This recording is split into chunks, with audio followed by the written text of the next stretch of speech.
students, my name is Amir and I am from A1 Coaching. So students, कैसे हैं आप सब और कैसी चल रही है आप सबकी स्टडी? तो लास्ट वीडियो में हम लोगों ने फाइनल अकाउंट्स स्टार्ट कर लिया था और उसका थोड़ा सा इंट्रोडक्शन देखा था कि फाइनल अकाउंट्स क्या होता है। ठीक है, तो फाइनल अकाउंट्स में हमने जो चीजें देखी थी कि फाइनल अकाउंट्स क्यों बनता है, कैसे बनता है, उसको बनाने के लिए क्या करना पड़ेगा और इसकी क्या नीड है हमें, तो ये सारी चीजें हम लोगों ने देखी थी और कुछ बातें समझ ली थी और आई थिंक वहां से समझ में आ गया था। अब आज हम स्टार्ट करेंगे आगे कि फाइनल अकाउंट्स को हम कैसे बनाते हैं और एक छोटा सा ओवरव्यू लेंगे। प्रैक्टिकल क्वेश्चन नहीं करेंगे बट एक ओवरव्यू लेंगे कि पूरा अगर फाइनल अकाउंट जब हम क्वेश्चन सॉल्व करेंगे तो वो कैसे होगा। तो ये ओवरव्यू बहुत इंपॉर्टेंट है। अगर आज की वीडियो आपने पूरी देखी और अच्छे से समझी, अगर आपने अच्छे से समझ लिया आज का, तो आपको पूरे चैप्टर में प्रॉब्लम नहीं होगी। तो ध्यान से देखें, अच्छे से देखें। जहां पर नहीं समझ में आए कमेंट सेक्शन में कमेंट करें, इंस्टाग्राम पे मुझसे कांटेक्ट करें, मैं सबको एक एक का आंसर रिप्लाई करूंगा। बट अच्छे से समझने की कोशिश करें, समझ में जरूर से आएगा। बहुत से लोगों ने इसको बहुत ही टफ चैप्टर बना रखा है बट मैं वादा करता हूं आप इस वीडियो को देखें, आपका ये फेवरेट चैप्टर बन जाएगा। ठीक है, तो बिल्कुल भी टेंशन नहीं ले, चलिए वीडियो को स्टार्ट करते हैं। ठीक है, तो बच्चों फाइनल अकाउंट्स बनाने के लिए मैंने लास्ट वीडियो में बताया था कि उसमें आपको 3 अकाउंट बनाने पड़ते हैं। एक होता था हमारा क्या, ट्रेडिंग अकाउंट। ठीक है, सेकेंड वाला क्या होता था हमारा, P&L अकाउंट, और थर्ड वाला हमारा क्या होता था बच्चों, बैलेंस शीट। बैलेंस शीट हालांकि मैंने बताया था क्या होता है, एक स्टेटमेंट होता है, अकाउंट नहीं होता है, जो हमारे बिजनेस की फाइनेंशियल पोजीशन बताता है। तो अगर हमें फाइनल अकाउंट्स पता करना है तो हमें ये 3 चीजें निकालनी पड़ेंगी, तीन जो है सॉल्व करना पड़ेगा, पता करना पड़ेगा। तो हमें फाइनल अकाउंट्स मालूम चल जाएगा कि हमारे बिजनेस प्रॉफिट में है या लॉस में है, या फिर बिजनेस की हमारी फाइनेंशियल पोजीशन क्या, ये सारी चीजें हमें मालूम चल जाएगी, ताकि आने वाले साल में हम अपने बिजनेस में क्या ग्रो करना है, क्या सही करना है, क्या गलत करना है, कुछ जो इंपॉर्टेंट डिसीजन है उसको ले सके। ठीक है, यहां तक आपको क्लियर था। अब हम देखेंगे कि ट्रेडिंग अकाउंट, P&L अकाउंट और बैलेंस शीट क्या बनता है, कैसे बनता है, क्या इसका है, एक ओवरव्यू देखते हैं। ठीक है, तो हम लोगों ने देखा था जर्नल एंट्रीज करते हैं। जर्नल एंट्रीज के बाद हम लोग लेजर पे पहुंच गए थे।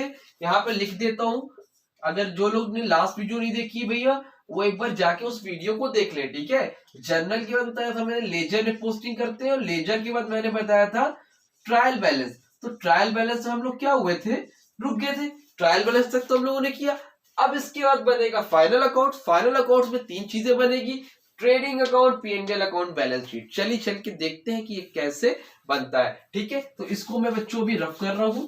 ठीक है, चलिए तो अब देखिए जब क्वेश्चन किस तरह से आएगा, पहले ये समझिए क्वेश्चन किस तरह से आएगा। तो जो बच्चों क्वेश्चन आएगा उसमें क्या होगा, आपको ट्रायल बैलेंस दिया हुआ होगा। क्या दिया होगा, ट्रायल बैलेंस दिया होगा। कैसे दिया होगा, देखिए जगह कम है इसलिए मैं थोड़ा छोटा छोटा बनाऊंगा, समझिएगा। ठीक है, यहाँ पे मैं लिख रहा हूं पेपर में आपको ट्रायल बैलेंस दिया होगा। ठीक है, क्वेश्चन में ट्रायल बैलेंस दिया होगा। अब ट्रायल बैलेंस में कैसे दिया होगा देखिएगा, एक तरफ तो आपका डेबिट होगा और एक तरफ आपका क्या होगा, क्रेडिट होगा। और यहाँ पर क्या होता था, पर्टिकुलर्स मीन जो भी अमाउंट होते हैं, सॉरी जो भी अकाउंट होते हैं वो होगा। ठीक है, या पर्टिकुलर या अमाउंट अकाउंट करके भी आप लोग लिख सकते हैं। अब मैंने बताया था कि यहाँ पर क्या क्या होती हैं चीजें, आपको याद होगा बिल्डिंग होता है, फर्नीचर होता है, ठीक है, और भी बहुत सी चीज, क्रेडिटर्स होता है, डेटर्स होता है, जितने भी हमारे खर्चे होते हैं वो सारे होते हैं, जितने भी एक्सपेंस हो रहे होते हैं, इंश्योरेंस को लेके हो रहे हो, ऑडिट को लेके हो रहे हो, ठीक है, वेजेस हो, सैलरी हो, रेंट हो, लाइट का एक्सपेंस हो, सारी चीजें यहाँ पर हमारे ट्रायल बैलेंस में होती है, गिवन होती है, जिसको हम लोग लिखते हैं। जितने भी हमारे एक्सपेंस होते हैं, हम लोगों ने गोल्डन रूल्स पढ़ा हुआ, जितने भी हमारे एक्सपेंस होते हैं, थर्ड वाला नॉमिनल वाला, जितने भी एक्सपेंस हो सारे कहा जाते हैं डेबिट साइड में। जितनी भी हमारी इनकम होती है वो कहा जाती है क्रेडिट साइड में। याद रखिए जितने भी एक्सपेंस होते हैं वो डेबिट साइड में, जितनी भी इनकम होती है वो सारी कहा जाती है हमारे क्रेडिट साइड में। ठीक है, तो अब देखिए, तो नेचर क्या क्या होता है, नेचर याद रखिएगा। अब बिल्डिंग हो गया, फर्नीचर हो गया, ये सारी चीजें हमारी किस में आती हैं, एसेट्स में आती है, ठीक है, किस में आती है, एसेट्स में आती है। तो पर्टिकुलर में क्या क्या होता है, या तो एसेट्स होता है और साथ ही साथ क्या होती है, या तो लाइबिलिटीज होती है, जैसे डेटर्स, क्रेडिटर्स हो गया, ठीक है, बैंक लोन हो गया, ये सब हमारी क्या है, या तो एसेट्स है या तो लाइबिलिटीज है, ठीक है, याद रखिएगा, ठीक है। तो इसको याद रखिएगा, भूलिएगा नहीं। तो किस नेचर के होते हैं, एसेट्स होते हैं, लाइबिलिटीज आती है, ये हमारे ट्रायल बैलेंस में दिया होता है। उसके अलावा क्या नेचर होता है, एक्सपेंस होता है। अब एक्सपेंस भी हमारा दो तरह का होता है, एक्सपेंस भी हमारा दो तरह का होता है, एक होता है डायरेक्ट एक्सपेंस और एक होता है इनडायरेक्ट एक्सपेंस, ठीक है। और इनकम भी हमारी दो तरह की होती है, एक होती है हमारी direct income and the second is indirect income, याद रखिएगा, ठीक है। अभी डायरेक्ट एक्सपेंस इनडायरेक्ट एक्सपेंस क्या होता है ये मैं बताऊंगा, फिलहाल अभी समझिए, ठीक है। तो यहां पर लिख लिया मैंने डायरेक्ट एक्सपेंस या फिर डायरेक्ट इनकम। अब इनकम होगी तो उसका जो भी अमाउंट होगा यहां पर लिखा जाएगा, एक्सपेंस होगा जिसका जो भी अमाउंट होगा उसको यहां पर लिखा जाएगा, ठीक है। और उसके बाद जब डायरेक्ट एक्सपेंस डायरेक्ट इनकम है तो दो चीजें और होंगी, क्या होंगी, इनडायरेक्ट एक्सपेंस या फिर इनडायरेक्ट इनकम। कोई दिक्कत है बच्चों यहां तक, आई थिंक नहीं होगी। इनडायरेक्ट एक्सपेंस होगा तो उसका अमाउंट लिख देंगे और इनडायरेक्ट इनकम होगी तो उसका अमाउंट लिख देंगे, और लास्ट में इसका मान लीजिए जो अमाउंट होगा, ठीक है। लायबिलिटीज कौन से नेचर की होती है, क्रेडिट नेचर की होती है, तो लायबिलिटीज का इधर अमाउंट लिख देंगे, और एसेट कौन से नेचर की होती है, डेबिट साइड नेचर की होती है, उसको यहाँ पे लिख देंगे। लास्ट में जो अमाउंट आता था ट्रायल बैलेंस में, बच्चों आपको याद होगा वो हमेशा क्या आता है, सेम आता है, इक्वल आता है ट्रायल बैलेंस में। इस तरह से आपको क्वेश्चन में दिया होता है, बट वहां पर एसेट लायबिलिटीज नहीं लिखा होगा, वहां पर बिल्डिंग फर्नीचर इस तरह से करके लिखा होगा। डायरेक्ट एक्सपेंस की जगह पे वेजेस लिखा होगा, ठीक है, और भी बहुत से कैरेज होगा, इनवर्ड होगा, इस तरह की चीजें लिखी होगी। और इनकम हो रही होगी तो उसमें कुछ लिखा होगा, सेल्स हो गया, सेल्स रिटर्न हो गया। इनडायरेक्ट एक्सपेंस होगा, इनडायरेक्ट इनकम होगी, तो वो सारी चीजें भी लिखी होगी, ठीक है। तो इस तरह से चीजें लिखी होंगी बस, ठीक है, ट्रायल बैलेंस में आपको सारी चीजें दी होगी। अब इसको ध्यान से रखिएगा और समझिएगा, तो आपको ट्रेडिंग अकाउंट, पी&एल अकाउंट और बैलेंस शीट, ये तीनों चीजें बनाने आ जाएंगी, बहुत आसान है। आप बोलेंगे अरे इतना आसान था, ठीक है, तो इसको याद रखिएगा, ये तीन चीजें होती हैं। अब इन तीन चीजों को बनाने के लिए हमें तीन चीजें बनानी पड़ती हैं। पहला क्या होता है बच्चों, ट्रेडिंग अकाउंट। क्या होता है, ट्रेडिंग अकाउंट। अब देखिए ट्रेडिंग अकाउंट में होता क्या है, ठीक है, ट्रेडिंग अकाउंट देखिए बनता कैसे है, इतना याद रखिएगा, छोटा छोटा बना रहा हूं पर्टिक, ठीक है। ट्रेडिंग अकाउंट बनेगा, यहां पर हमारा होता है पर्टिकुलर, यहां पर होता है हमारा अमाउंट, फिर होता है पर्टिकुलर, और फिर लास्ट में क्या होता है, अमाउंट, ठीक है। ये हमारा क्या हो गया, ट्रेडिंग अकाउंट। अब देखिए समझिएगा भाई, अब ट्रेडिंग अकाउंट में करना क्या है हमें, बस हमें यही याद रखना है करना क्या है हमें, ठीक है। उससे पहले मैं आपको एक चीज बता देता हूं कि डायरेक्ट एक्सपेंस और डायरेक्ट इनकम, इनडायरेक्ट एक्सपेंस और इनडायरेक्ट इनकम क्या होता है। देखिएगा, एक्सपेंस का मतलब पता है खर्चा, इनकम का मतलब पता है कि अर्निंग जो हो रही है। तो डायरेक्ट एक्सपेंस का मतलब होता है कि हम लोग जिस चीज का बिजनेस कर रहे हैं, मीन्स जो भी प्रोडक्ट बना रहे हैं, जो भी सामान बना रहे हैं, कोई भी एक चीज ले ली, मान ली हम लोग फर्नीचर बना रहे हैं, टेबल का बिजनेस करते हैं, ठीक है, फर्नीचर बनाते हैं, टेबल बनाते हैं, तो टेबल बनाने में, इस टेबल को बनाने में, इस मेज को बनाने में क्या डायरेक्ट एक्सपेंस हो रहा है, मीन्स इसको मान लिए लेबर बना रहे हैं, ठीक है, वेजेस जो इसको मतलब जो लेबर को जो पैसा दिया जा रहा है, जो वेजेस दिया जा रहा है, उसी में लेबर में आ गया। उसके बाद ये रॉ मटेरियल, रॉ मटेरियल समझते हैं, मतलब जो कच्चा सामान लगा है, जो इसको बनाने के लिए लगा है, वो क्या हो गया, डायरेक्ट एक्सपेंस। उसके अलावा जहां पे ये टेबल बन रही है, जिस फैक्ट्री में बन रही है, तो फैक्ट्री का रेंट जो दिया हमने, वो क्या हो गया हमारा डायरेक्ट एक्सपेंस। कहने का मतलब प्रोडक्ट को बनाने में, सामान को बनाने में जो पैसा लग रहा है, वो सारे खर्चे क्या होंगे हमारे डायरेक्ट एक्सपेंस। अब मान लीजिए मैनेजर को सैलरी दे रहे हैं, समझते जाइएगा, मैनेजर को सैलरी दे रहे हैं, क्या मैनेजर इस टेबल को बना रहा है? नहीं बना रहा है, वो खाली ऑपरेट कर रहा है, देख रहा है सामान सही से बन रहा है कि नहीं बन रहा है। तो मैनेजर की जो सैलरी होगी वो क्या हो जाएगा हमारा? Indirect expense. समझिएगा। अब मान लिए हमने फैक्ट्री के लिए एक स्टोर बाहर जो वॉचमैन रखा हुआ है, क्या वॉचमैन जो है टेबल को बना रहा है?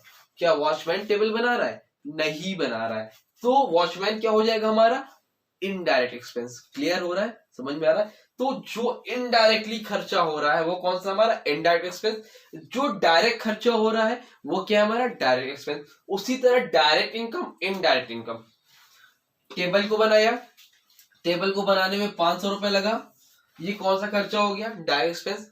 अब इसको मैंने 600 रुपए का बेच दिया, मतलब जो सामान को बनाकर उसको बेचने पर जो इनकम हो रही है, मतलब जो हमने जो सामान बनाया उसको बेचा, उससे जो मुझे पैसा मिला वो कौन सी इनकम हुई? डायरेक्ट इनकम हुई। ठीक है, डायरेक्ट इनकम हुई। इनडायरेक्ट इनकम क्या हुई? मान लो सपोज मैंने कहीं पैसा इन्वेस्ट किया था, वहां से मुझे इंटरेस्ट आ रहा है। ठीक है, मतलब इस से इनकम हुई, इनडायरेक्ट इनकम हुई, कहीं से मुझे कमीशन रिसीव्ड हो गया, सामान को बनाने की वजह से नहीं हुआ है, सामान को बेचने की वजह से नहीं हुआ, कहीं और से वो पैसा आ रहा है, वो इनकम कौन सी होगी हमारी? इनडायरेक्ट इनकम होगी। ठीक है, इनडायरेक्ट इनकम होगी। क्लियर हो रहा है बच्चों? समझ में आ रहा है? तो याद रखिए डायरेक्ट एक्सपेंस का मतलब क्या होता है? जो डायरेक्टली पैसा खर्चा होता है सामान को बनाने में। इनडायरेक्ट एक्सपेंस क्या होता है? जो इनडायरेक्टली खर्चा हो रहा है उस सामान को बनाने में। डायरेक्ट इनकम जो सामान को बेच के इनकम आ रही है वो डायरेक्ट इनकम, और इनडायरेक्ट इनकम सॉरी जो कहीं और से इनकम आ रही है, सामान को बेच के नहीं आ रही, प्रोडक्ट को बेच के नहीं आ रही, कहीं और से अदर इनकम आ रही है उसको हम लोग क्या बोलते हैं? Indirect income. ठीक है, आवाज बैठ गई बच्चों मेरी पढ़ाते पढ़ाते, तो आप लोग जो है, अब मैं पढ़ा रहा हूं तो आप लोग अच्छे से पढ़िए। आपको पता है इस टाइम कितना हो रहा है? 2 बज रहे हैं रात के। ठीक है, बट मैं वीडियो बना रहा हूं आपके लिए, तो आप लोग का भी फर्ज बनता है बच्चों की अच्छे से पढ़ाई करें, और जो नहीं आए उसको पूछें। तो क्लियर हुआ कि डायरेक्ट एक्सपेंस और इनडायरेक्ट एक्सपेंस क्या होता है, डायरेक्ट इनकम और इनडायरेक्ट इनकम क्या होता है, ये समझ लिया। अब ये मान लिया हमें ट्रायल बैलेंस दिया हुआ है, तो अब जब कभी भी हम लोग ट्रेडिंग अकाउंट बनाएंगे, ठीक है, जब कभी भी हम लोग ट्रेडिंग अकाउंट बनाएंगे तो हमेशा याद रखिएगा जितने भी डायरेक्ट एक्सपेंस हैं, जितने भी डायरेक्ट एक्सपेंस है वो हम लोग ट्रेडिंग अकाउंट के डेबिट साइड में लिखेंगे। ट्रेडिंग अकाउंट के डेबिट साइड में डायरेक्ट एक्सपेंस हम यहां पर लिखेंगे। ठीक है, इस तरह से करिएगा, इधर लिखिएगा टू डायरेक्ट एक्सपेंस, जो भी अमाउंट होगा उसको यहां पर आप लिख दीजिएगा।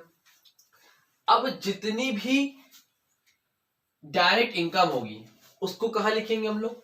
ट्रेडिंग अकाउंट के, ठीक है, by direct income, trading account के क्रेडिट साइड में लिखी जाएगी। ठीक है, तो डायरेक्ट एक्सपेंस कहां लिखेंगे? इधर लिखेंगे, और डायरेक्ट इनकम कहां लिखेंगे? क्रेडिट साइड में लिखेंगे, ट्रेडिंग अकाउंट के।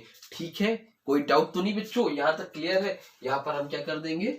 अमाउंट, डायरेक्ट इनकम की अमाउंट यहां पर लिख देंगे। एकदम सिंपल है यहां तक। अब देखिए, अगर अब देखिए हमें क्या निकालना है, इससे हमें क्या मालूम चलेगा? डायरेक्ट ट्रेडिंग अकाउंट से हमें क्या मालूम चलेगा? ट्रेडिंग अकाउंट से हमें मालूम चलेगा ग्रॉस प्रॉफिट। क्या मालूम चलेगा? Gross profit. ठीक है, अगर डायरेक्ट इनकम हमारी इधर साइड में, देखिए टोटल करेंगे, अगर इधर का टोटल इनकम ज्यादा आ रही है तो हमें क्या हो रहा है? Gross profit. अगर एक्सपेंस ज्यादा आ रहा है, इनकम कम हो रही है, तो हमें क्या हो रहा है? लॉस। तो अगर प्रॉफिट होगा तो प्रॉफिट को इधर साइड लिखेंगे, जीपी कर दीजिएगा, और अगर लॉस हो रहा होगा तो इधर लिख दीजिएगा, जीएल करके लिख दीजिएगा, बाय ग्रॉस लॉस। अगर ठीक है, तो अगर प्रॉफिट हो रहा है तो टू ग्रॉस प्रॉफिट, अगर प्रॉफिट नहीं हो रहा है, लॉस हो रहा है, तो यहां पर क्या लिख देंगे? बाय ग्रॉस लॉस, और अमाउंट लिख देंगे, और दोनों साइड का अमाउंट हमारा क्या आएगा? इक्वल आएगा, बराबर आएगा। ठीक है, और ग्रॉस प्रॉफिट ग्रॉस लॉस क्या होता है ये डाउट है, तो ये समझ लिए कि सामान को बनाने में जो डायरेक्ट एक्सपेंस होने के बाद, इनडायरेक्ट भूल जाइए, जितने डायरेक्ट खर्चे हुए हैं उसके बाद जो इनकम हो रही है उस पे प्रॉफिट हो रहा है कि या लॉस हो रहा है, वो बताता है हमें ग्रॉस प्रॉफिट या फिर ग्रॉस लॉस। ठीक है, फिर से एक बार देखिएगा, डायरेक्ट एक्सपेंस लिख देंगे ट्रेडिंग अकाउंट में सारे, जितनी भी डायरेक्ट इनकम होगी वो कहां लिख देंगे हम लोग?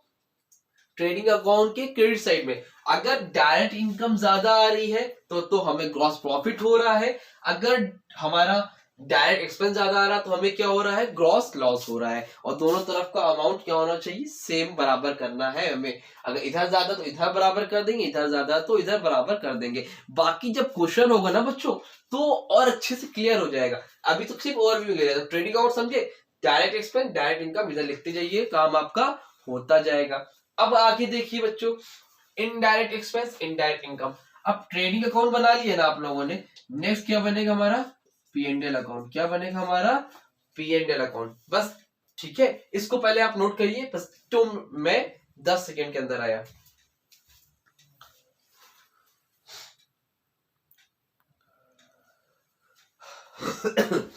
ठीक है, तो देखिए मैंने क्या बोला, ट्रेडिंग अकाउंट के बाद पी एंड एल अकाउंट। अब पी एंड एल अकाउंट क्या होगा, कुछ लोग उस मतलब एक ही में बनाना है, बट अभी मैं समझाने के लिए अलग अलग बना रहा हूं। ठीक है, अब पी एंड एल में क्या होगा देखिएगा, सेम वैसे ही रहता है। अब देखिए यहां पर हो गया हमारा particular amount, particular amount, particular amount, तो यहां पर क्या होगा, पर्टिकुलर। अब देखिए समझिएगा, देखिए एकदम सिंपल सी बात है। यहाँ पे तो हमने सारे ट्रेडिंग अकाउंट लिख लिए। अब जब ग्रॉस प्रॉफिट हुआ तो आप इसको लेके आएंगे यहां पर, क्या लिखेंगे, बाय ग्रॉस प्रॉफिट। समझिएगा, देखिए अगर आपको प्रॉफिट हुआ है तो आपको इनकम हुई है, तो सारी ग्रॉस प्रॉफिट यहां लिखेंगे हम लोग, पी एंड एल के क्रेडिट साइड में लिखेंगे बाय ग्रॉस प्रॉफिट, जो भी अमाउंट होगा यहां पर लिख देंगे। अगर सपोज मान लिया आपको लॉस हुआ है तो आप इसको लेंगे और इधर लाएंगे और लिख देंगे टू ग्रॉस लॉस। क्या लिख देंगे, टू ग्रॉस लॉस, और जो भी अमाउंट हो यहां लिख देंगे, वो अपने हिसाब से आप एडजस्ट कर लीजिएगा। लॉस हुआ हो तो इस साइड लिखिएगा, प्रॉफिट हुआ होगा तो इस साइड लिखिएगा। यहां तक कोई दिक्कत है भाई, नहीं दिक्कत है, चलिए बहुत अच्छी बात है। ठीक है, अब देखिए यहां पे डायरेक्ट एक्सपेंस डायरेक्ट इनकम थी, सिंपल है, ग्रॉस प्रॉफिट ग्रॉस लॉस लिखने के बाद जितने भी इनडायरेक्ट खर्चे होंगे, एडवर्टीजमेंट का खर्चा, इंश्योरेंस का खर्चा, ऑफिस का खर्चा, मैनेजर की सैलरी, इस तरह के जितने भी इनडायरेक्ट खर्चे हो रहे होंगे, मतलब अभी तो हमने ग्रॉस प्रॉफिट ग्रॉस लॉस निकाला था, अब हमें निकालना है नेट प्रॉफिट नेट लॉस। मतलब इनडायरेक्ट खर्चे के बाद, इनडायरेक्ट खर्चे के बाद हमें क्या हो रहा है, बिजनेस में कितना प्रॉफिट हो रहा है या फिर लॉस हो रहा है, ये पता करने के लिए हम लोग पी एंड एल अकाउंट निकालते हैं। ठीक है, तो जितने भी इनडायरेक्ट खर्चे होंगे उसको यहां पर लिख देंगे, लिखेंगे टू इनडायरेक्ट एक्सपेंस। तो इनडायरेक्ट एक्सपेंस मतलब क्वेश्चन में इनडायरेक्ट एक्सपेंस नहीं लिखेंगे, जो खर्चे होंगे सारे लाइट के एडवर्टीजमेंट के सारे यहाँ लिखे जाएंगे। ठीक है, तो इनडायरेक्ट एक्सपेंस जितने भी होंगे उसको हम लोग यहाँ पर लिख देंगे। अब जितनी भी इनडायरेक्ट इनकम हो रही होगी, कमीशन हो रहा मिल रही होगी, कहीं से इंटरेस्ट मिल रहा होगा, तो ये सारी जितनी भी हमारी इनडायरेक्ट इनकम, जितनी भी हमारी इनडायरेक्ट इनकम होगी उसको भी हम लोग क्या करेंगे, क्रेडिट साइड में पी एंड एल के लिख देंगे। बच्चों समझ में आ रहा है मेरे प्यारे बच्चों? ठीक है, जहां भी दिक्कत होगी कमेंट करके पूछ लीजिएगा। तो जितनी भी इनडायरेक्ट इनकम होगी उसको इधर लिख देंगे, जितने भी हमारे इनडायरेक्ट एक्सपेंस होंगे उसको इधर लिख देंगे। अच्छा, आखिरी में क्या करेंगे, टोटल करेंगे, सेम वही कॉन्सेप्ट। अगर इधर का ज्यादा आ रहा है तो नेट प्रॉफिट हो रहा है, अगर इनकम साइड में ज्यादा आ रहा है तो नेट प्रॉफिट हो रहा है, अगर एक्सपेंस साइड में ज्यादा आ रहा है तो हमें क्या हो रहा है, नेट लॉस हो रहा है। इधर ज्यादा आएगा तो भैया लिख दीजिएगा बाय नेट लॉस, जितना कम आ रहा होगा उतना हम क्या कर देंगे, बराबर कर देंगे। अगर इधर आ रहा है तो जल्दी से आइएगा, लिखिएगा टू नेट प्रॉफिट, जितना प्रॉफिट हो रहा होगा उतना अमाउंट लिखिएगा और दोनों तरफ अमाउंट बराबर दिखा दीजिएगा। ये हो जाएगा हमारा नेट प्रॉफिट या नेट लॉस। इससे हमें मालूम चल जाएगा कि हमारे बिजनेस में नेट प्रॉफिट हुआ या फिर नेट लॉस हुआ। इससे एक बिजनेसमैन को आइडिया हो गया कि हमें प्रॉफिट हुआ या कि लॉस हुआ। यहां तक समझ में आया? क्या बताया, ट्रायल बैलेंस दिया हुआ है, सारे डायरेक्ट एक्सपेंस, सारी डायरेक्ट इनकम ट्रेडिंग अकाउंट में लिखेंगे, उससे हमें मालूम चल जाएगा कि ग्रॉस प्रॉफिट है कि ग्रॉस लॉस है। अब ग्रॉस प्रॉफिट और ग्रॉस लॉस को आगे लेके आएंगे पी एंड एल साइड में, तो इधर लिखा हमने बाय ग्रॉस प्रॉफिट या फिर ग्रॉस लॉस। जितने भी इनडायरेक्ट खर्चे थे उसको लिखा हमने P&L के डेबिट साइड में। जितनी भी हमारी इनडायरेक्ट इनकम थी उसको हमने कहां पे लिखा क्रेडिट साइड में, इनडायरेक्ट इनकम में। समझ में आया कि नहीं आया? ठीक है, तो इससे हमें मालूम चलेगा टू या तो नेट प्रॉफिट या तो नेट लॉस। अब बच्चों इतना करने के बाद लास्ट में क्या निकालना था हमें? Balance sheet. अब देखिए बैलेंस शीट कैसे बनती है, यहाँ पे जगह है छोटी सी, मैं बता देता हूँ। बैलेंस शीट बनाने के लिए इसका फॉर्मेट बनता है यू, सॉरी अब लाइन टेढ़ी हो जा रही है बार बार। ठीक, अब देखिए बैलेंस शीट में क्या होता है, 4 लाइन खींचेगी, बट इधर हम लोग लिखते हैं एसेट्स। क्या लिखते हैं हम लोग? एसेट्स। इधर लिखते हैं हम लोग amount, sorry sorry sorry sorry sorry, इधर हम लोग लिखते हैं लाइबिलिटीज, और इधर हम लोग लिखते हैं एसेट्स, और यहाँ पर लिखेंगे हम लोग अमाउंट। ये क्या है? हमारी बैलेंस शीट। ठीक है, अब देखिए भाई सिंपल। अब जितनी भी हमारी एसेट्स है, बिल्डिंग है, फर्नीचर है, डेटर्स है, क्लोजिंग स्टॉक है, जितनी भी चीजें हैं, मींस जितनी भी हमारी एसेट्स है, एसेट का मतलब समझते हो ना भाई? ठीक है, जितनी भी एसेट्स है हमारी, ठीक है, और स्टैंडिंग सैलरी हो गई और भी बहुत कुछ है, जितनी भी एसेट्स हैं सारी की सारी, ऑल एसेट्स जो है आपको क्या करनी है? हमें बैलेंस शीट के एसेट साइड में लिख देनी है। जो भी अमाउंट होगा उसको लिखते जाइएगा, बिल्डिंग फर्नीचर सब कुछ ऐसे ऐसे करते करते लिखते जाइएगा, बेहतरीन अमाउंट, कुछ नहीं। उसके बाद लाइबिलिटीज। लाइबिलिटीज का मतलब क्या है? किसी आउटसाइडर से हमने पैसा ले रखा है, किसी को पैसा वापस करना है, हमारे पास लाइबिलिटीज है। तो जितनी भी लाइबिलिटीज है उसको किधर लिखेंगे? इस साइड पे लिखेंगे, लाइबिलिटीज साइड में। सारी जितनी भी लाइबिलिटीज है, ऑल लाइबिलिटीज, जितनी भी लाइबिलिटीज है हमारी उसको इस साइड लिखिएगा, जितने भी अमाउंट होगा उसको यहाँ पर लिखिएगा।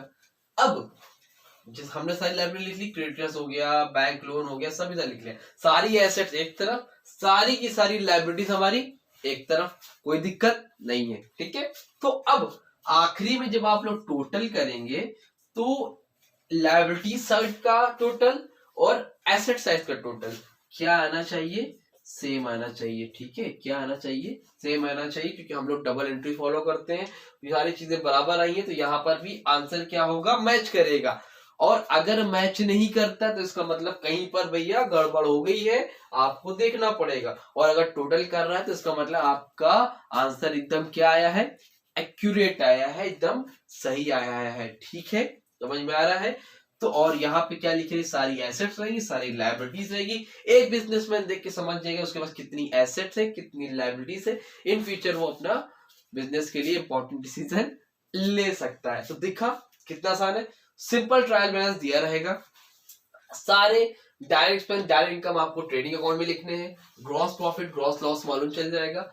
फिर ग्रॉस प्रॉफिट ग्रॉस लॉस को P&L में लिखना है, जिससे आपको नेट प्रॉफिट या नेट लॉस मालूम चल जाएगा। उसके बाद बैलेंस शीट बनानी, एक तरफ एसेट्स एक तरफ लायबिलिटीज। जितनी भी एसेट दे रखी होगी इस ट्रायल बैलेंस पे, फर्नीचर बिल्डिंग जो भी दे रखा है इधर लिखिएगा। जितनी भी लायबिलिटीज है, क्रेडिटर्स हो गया, बैंक लोन हो गया, ठीक है, सारी चीजें इधर लिखिएगा। अच्छा, लायबिलिटीज भी इधर लिखिएगा। और साथ ही साथ एक चीज मैं बताना भूल गया, कैपिटल भी इधर ही लिखा जाएगा, कैपिटल इधर ही लिखा जाएगा। और साथ ही साथ जो नेट प्रॉफिट हुआ है, नेट प्रॉफिट को कैपिटल में हम लोग क्या करेंगे? ऐड करेंगे। ठीक है, कैपिटल में नेट प्रॉफिट को ऐड करेंगे। कैपिटल लायबिलिटी साइड में क्यों लिखा जाता है? क्योंकि एक चीज मैंने बताई थी कि बिजनेस अलग होता है और बिजनेस अलग होता है और ओनर अलग होता है। ठीक है, तो जब प्रॉफिट होगा तो इसलिए कैपिटल अलग होती है, तो कैपिटल को भी हम लोग लायबिलिटी साइड में लिखते हैं, क्योंकि बिजनेस की रिस्पॉन्सिबिलिटी होती है कि उसको क्या करे, वो पैसा कमा के दे।